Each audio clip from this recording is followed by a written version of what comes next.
Welcome to my channel. இன்னைக்கு நம்ம simple and easy fried rice without sauce. சாஸே இல்லாம fried rice செய்ய போறோம். வாங்க எப்படி செய்யறதுன்னு பாப்போம். ஒரு மிக்ஸி ஜார் எடுத்துப்போம். அதுல ஒரே ஒரு தக்காளியை நறுக்கி போட்டுக்கிறோம். 4 பேருக்கு பண்றதுனால 3 காஞ்ச மிளகாய், 2 பச்சை மிளகாய், கொஞ்சோண்டு கிராம்பு. அவ்வளவுதாங்க. ஒரு 4 கிராம்பு இருந்தா போதும். இப்போ இவங்களை நல்லா மிக்ஸில நல்லா அரைச்சி வச்சு ரெடி பண்ணி ஃபர்ஸ்ட் வச்சிடணும். இப்போ ஒரு பாத்திரம் எடுத்துப்போம். நான் தனியாக மண் பாத்திரம் தான் எடுத்திருக்கேன். இந்த அரைச்ச விழுத கொஞ்சோண்டு எண்ணெயை கொட்டிட்டு அரைச்ச விழுத போட்டு நல்லா சுண்ட விடணும். இப்போ நல்லா சுண்டுறதுக்குள்ள நம்ம மிளகை பொடி பண்ணிக்கலாம். ஒரு மிக்ஸி ஜார், இன்னொரு மிக்ஸி ஜார் எடுத்து மிளகை நல்லா பொடி பண்ணிக்கோங்க. ஃபைன் பேஸ்டாகவே நல்லா ஃபைனாக பொடி ஆகிட்டோம். நல்லா சூப்பராக மாவாட்டம் பொடி ஆகட்டும். நீங்கள் இடிக்கல் இருந்தால் இடிக்கல்லையும் நீங்கள் பொடி பண்ணிக்கலாம். இந்த கேப்பில் பார்த்தீங்கன்னா நல்லா இந்த தக்காளி அரைச்ச விழுது சூப்பராக நல்லா சுண்டி வராரு. இவர் நல்லா பேஸ்ட் மாதிரி சுண்டடுங்க. இந்த பதத்துக்கு இதை விட இன்னும் கொஞ்சம் திக்கு பதம் வரணும். இந்த எண்ணெய் தனியாக, இந்த தக்காளியோட விழுது தனியாக கிடைக்கணும். இதோ பாருங்கள், இப்போ எப்படி வந்திருக்கு பாருங்கள்.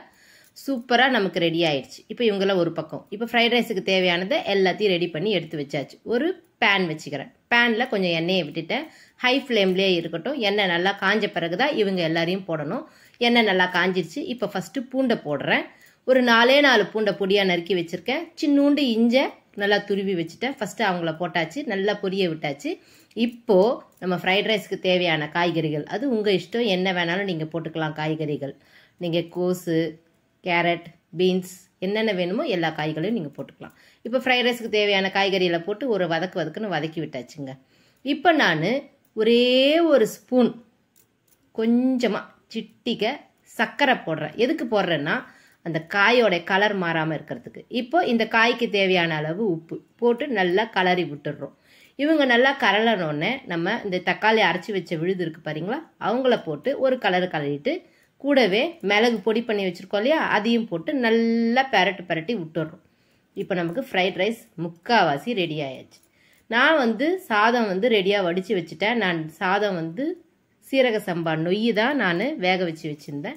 அதை நல்லா வடித்து நல்லா ஆற வச்சு வச்சேன். இப்போ அவங்கள போட்டு ஒரு நல்லா கலரி எடுத்துட்டேன். இன்றைக்கி நம்ம பண்ணியிருக்கிறது 4 பேர் தாராளமாக வீட்டில் தாராளமாக சாப்பிடலாம். காரம் அவ்வளோ சூப்பராக இருக்கும். இப்போ சூப்பராக சாதம் நமக்கு ரெடி ஆயாச்சு.